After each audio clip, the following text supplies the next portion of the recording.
काय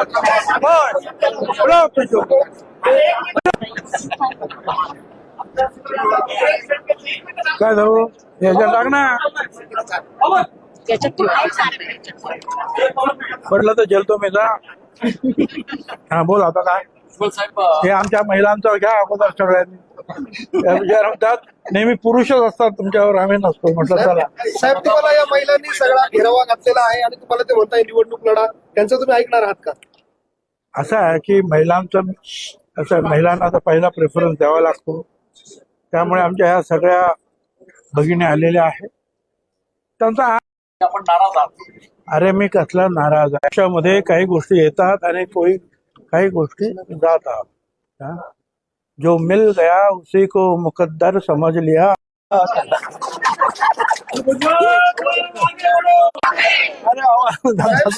समता परिषदेने ठराव केलेला आहे, इथे बैठकीमध्ये ठराव केला आहे की भुजबळ साहेबांनी ही जागा लढवावी आणि सगळी समता परिषद आहे महाराष्ट्रातली, त्यांचा एकत्रित ठराव झालाय की भुजबळांनी निवडणूक लढवावी. हो ठीक आहे. समता परिषदेचे आमच्या कार्यकर्त्यांचं जे प्रेम आहे ते मला मान्य आहे. आमचे सगळे आमचे सहकार्य आहेत, मी त्यांचा आदर राखतो.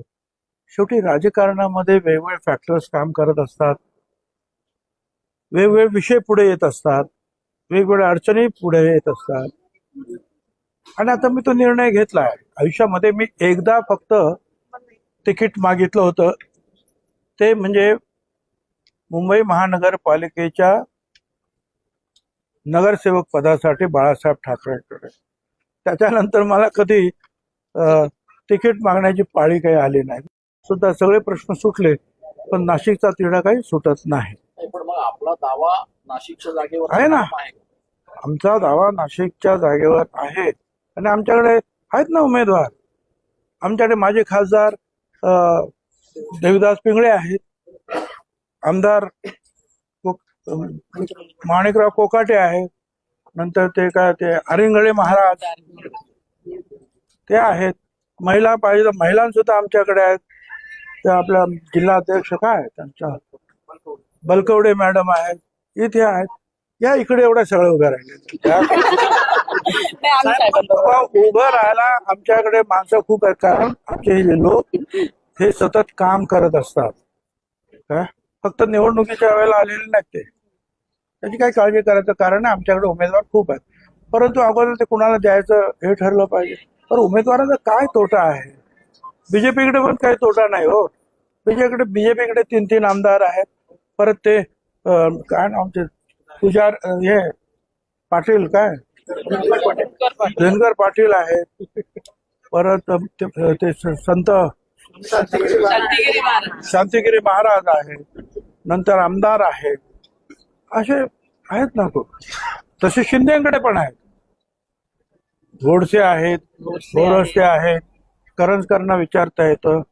आणखीन असे आहेत सगळे. पण महायुतीचा जो उमेदवार त्याच्या पाठीशी आपण अर्थात मी महायुतीचा कार्यकर्ता म्हणा, नेता म्हणा, जे म्हणायचं म्हणा, मंत्री म्हणा, मी महायुतीच्या जो उमेदवार असेल त्याच्या प्रचारासाठी काम करणार. आता मागेच मी आता इथे जाऊन आलो विदर्भाला. आता जिथे जिथे लोकांना वाटतं की भुजबळ आल्यामुळे आमची मतं कमी होणार नाहीत मराठा समाजाची, आणि त्यांनी प्रेमाने बोलवलं तर मी जाईन. पुन्हा माझ्यामुळे कुणाचंही नुकसान होऊ नये, कारण अनेकांना असं वाटण्याची शक्यता आहे की भुजबळ आले तर तिथला मराठा मतदार जो आहे नाराज होऊ शकतो. आणि मराठा समाज आजही त्या मनाने त्याच्यात एकता आहे.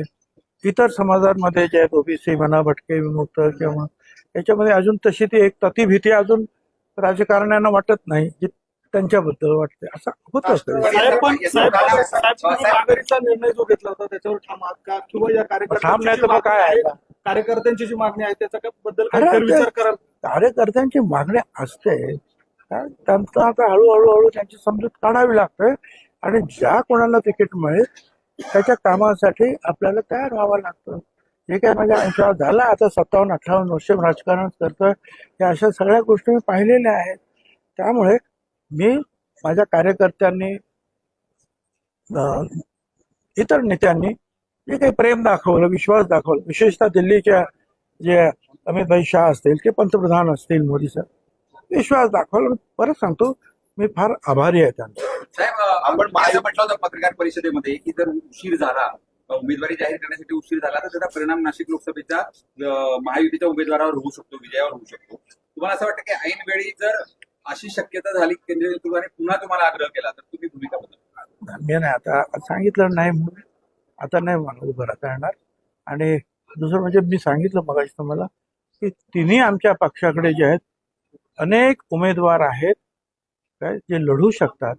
फक्त लवकर निर्णय घेण्याची आवश्यकता आहे, कारण समोरच्या जे आहे विरोधकांचे उमेदवार जे आहेत वाजेस आहेत त्यांचं एक फेरी तर पूर्ण झाली, 1 महिना झाला. 1 महिना प्रचारात ते पुढे आहे. तर जेवढं लेट होणार तेवढा थोडाफार तो परिणाम होतो. हेमंत गोडसेंनी काल मुख्यमंत्र्यांची भेट घेतली मध्यरात्री. त्यांचं म्हणणं आहे की माझं नाव फायनल झालेलं आहे, 2 दिवसामध्ये घोषणा होऊ शकते. ठीक आहे, गोडसेंनी गोड बातमी जी आहे आम्हाला द्यावी.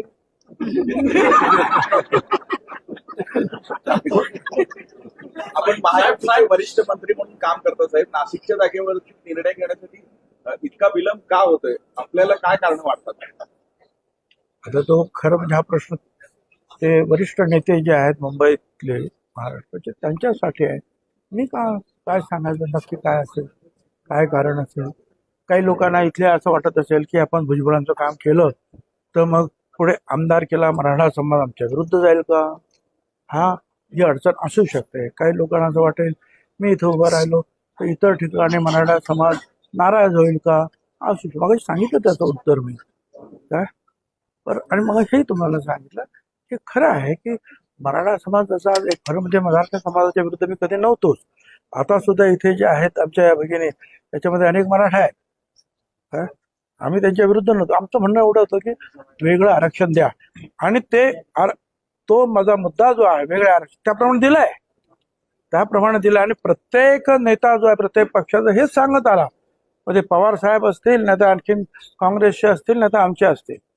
आणि ते मी तुम्हाला सांगतो, हे नुसते तिकीट काय, आमदारकी काय, मंत्री काय, मी माझा हा मुद्दा ओबीसी मध्ये घुसखोरी करू नका, वेगळं आरक्षण द्या, हा मुद्दा मी कदापि सोडणार नाही. प्रश्नच येत नाही. राजकारणावर नो राजकारण. बरोबर साहेब जर भाजपच्या वरिष्ठ पातळीवरनं तुमचं नाव अमित शाह सांगितलं उत्तर तर मग तुम्ही लढणार? दिलं उत्तर. साहेब एक होतं उमेदवारीबाबत तुमच्या वरून केंद्रीय नेतृत्वाने सांगितलं, राज्य नेतृत्व जाहीर अरे करायला सांगितलं ना. बरं ऐका ना, राज्य नेतृत्व करायला तयार नाही.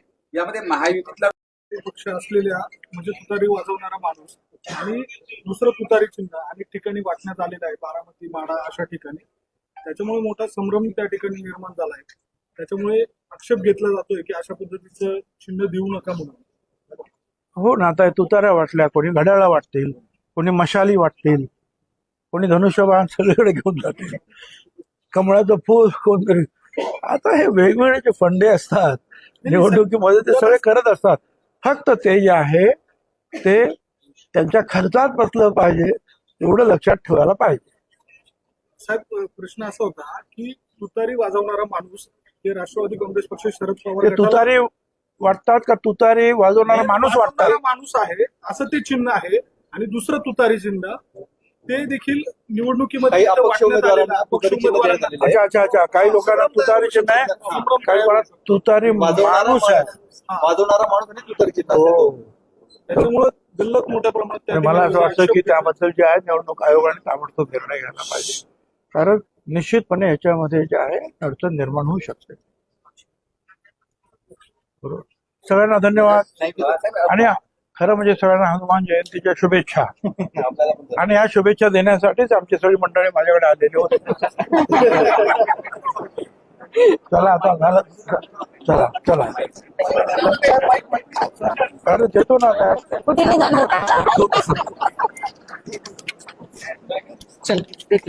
बरोबर. चला आता माई ताई चला आता पुढं.